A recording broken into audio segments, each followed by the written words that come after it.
રાજકોટ જિલ્લાના ધોરાજીના સરદાર પટેલ માર્કેટિંગ યાર્ડમાં આજથી ડુંગળીની હરાજી શરૂ કરવામાં આવી છે। નિકાસબંધીને કારણે ડુંગળીની હરાજી બંધ હતી, પરંતુ આજથી ડુંગળીની હરાજી શરૂ કરવામાં આવી છે। ધોરાજી સરદાર પટેલ માર્કેટિંગ યાર્ડમાં આજથી ડુંગળીની હરાજી શરૂ કરવામાં આવી છે, જેમાં ખુલ્લી બજારમાં ડુંગળી વેચવા આવેલા ખેડૂતોને ફરજિયાત નીચા ભાવે ડુંગળી વેચવા માટે મજબૂર થયું હોવાનું ખેડૂતોનો આક્ષેપ છે। ખેડૂતોનું કહેવું છે કે હાલ ઘણા દિવસથી ખેતરોની અંદરમાં તૈયાર થઈ ગયેલી ડુંગળી પડી હતી, જે બગડી જવાની અણીએ હતી, જેના કારણે ખેડૂતોએ ફરજિયાત માર્કેટિંગ યાર્ડમાં ડુંગળી લઈ અને નીચા ભાવે ડુંગળી વેચવા માટે મજબૂર બનવું પડે છે। ડુંગળીના ભાવ ગગડી ગયા છે, ત્યારે ખેડૂતોએ છૂટકે ડુંગળીને ઓછા ભાવે બજારમાં વેચવા માટે મજબૂર બનવું પડ્યું છે। ત્યારે ખેડૂતોને પડ્યા ઉપર પાટા જેવી સ્થિતિનું નિર્માણ થયું છે। આજે ધોરાજી માર્કેટિંગ યાર્ડમાં ડુંગળીના પ્રતિ મણ ભાવ 150થી 300 આસપાસ બોલાયા હતા। આમ વિકાસબંધી પહેલા ડુંગળીના ભાવ 700થી 800 રૂપિયા પ્રતિમાં હતા, જે ભાવે 150થી લઈને અને 300 રૂપિયા લઈ જતા ખેડૂતોમાં ભારોભાર રોષ જોવા મળી રહ્યો છે। ડુંગળી વેચવા આવતા ખેડૂતોનું કહેવું છે કે ખેડૂતોની ડુંગળી હાલ છેલ્લા 15 દિવસ જેટલા સમયથી ખેતરમાં ખુલ્લામાં પડી છે। વાતાવરણમાં ધુમ્મસ અને ભેજના કારણે ડુંગળી બગડી રહી છે, જેને કારણે ખેડૂતો ખુલ્લી બજારમાં ઓછા ભાવે ડુંગળી વેચવા માટે થઈ અને મજબૂર બન્યા છે। ડુંગળીના હોલસેલ વેપારીએ પણ એ વાતનો સ્વીકાર કર્યો કે નિકાસબંધી બાદ ડુંગળીના ભાવમાં 50% જેટલો ઘટાડો નોંધાયો છે। હાલ શરૂઆતમાં ડુંગળીની આવક નોંધાઈ છે અને ભાવ 120થી લઈને અને 380 રૂપિયા સુધીનો ભાવ બોલાય છે। વિશ્વાસ રાજપૂત, TV 18 ન્યૂઝ, રાજકોટ। તમારું નામ અને વિગત?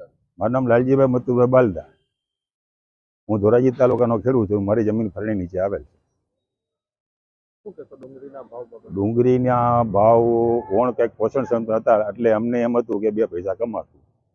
હવે આ ડુંગળી ઉપાડીને લણવાના 5 રૂપિયા કિલો ખર્ચ ચડે છે અમારે। તમારે જેને પૂછવું એને પૂછી લ્યો, લેબર કામ શું છે એ બરોબર છે। પછી જમીનનું સાયખ્યા રાખી હોય કે જમીન ભાડે રાખીને અમે ધંધો કરતા હોય, પછી બી ખાતર દવાના ખર્ચા કરીને અમને 200-250 રૂપિયાનો પડતર પડે છે, અને આ 200 રૂપિયામાં ડુંગળી હજી 50 રૂપિયા નુકસાની કેની પાસે લેવા જાવી? શું કહેશો ખેડૂતોમાં કેવો રોષ છે? તો બીજું ખેડૂતો શું કરી શકે?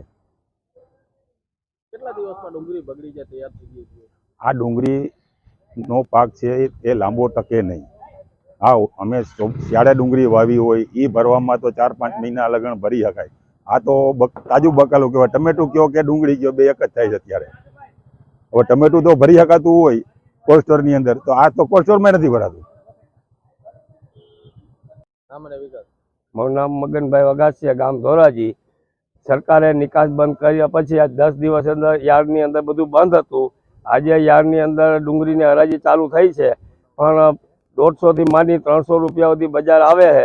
પણ આ નિકાસ બંધ કર્યા પહેલાં 700થી 800 રૂપિયા બજાર આવતી હતી, એ બજાર 50 થઈ ગઈ છે, અને ન વેચે ખેડૂતને તો ડુંગળીનો માલ ઉગી જાય એમ છે ખેતરમાં, એટલે ફરજિયાત વેચવા મજબૂર છે, એટલે ફરજિયાત વેચવું પડે એમ જ છે। 150થી 300 રૂપિયા સુધીની અંદર।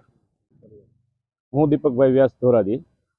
આજથી ધોરાજી માર્કેટિંગ યાર્ડમાં આવકોની શરૂઆત કરેલી છે, પરંતુ નિકાસબંધીના કારણે થોડા ખેડૂતોને ઓછા ભાવ મળી રહ્યા છે। નિકાસબંધી પહેલાં જે આપણે કીધું એમ 500થી 700 રૂપિયાની બજાર પરિસ્થિતિ હતી। આજે એ જ માલની અંદર 450થી 550 સુધી વેચાયેલી છે। એ ઉપરાંત જે ક્વોલિટી વાઇઝ માલ પ્રમાણે વેચાયેલા છે, આવકો 6 થી 7 ગાડીની થયેલી છે। આજે પ્રથમ દિવસ છે યાર્ડનો, છતાં પણ આમ જોઈએ તો આવકો સારી ગણી શકાય।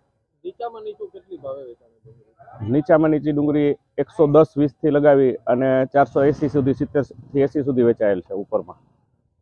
નિકાસબંધી પહેલા કેટલા ભાવે? નિકાસબંધી પહેલાં આ જ ક્વોલિટી જે આજે 450, 60, 70, 80માં વેચાયેલી છે, 560, 70, 80, 600, 650 અને 700 સુધી વેચાયેલી હતી।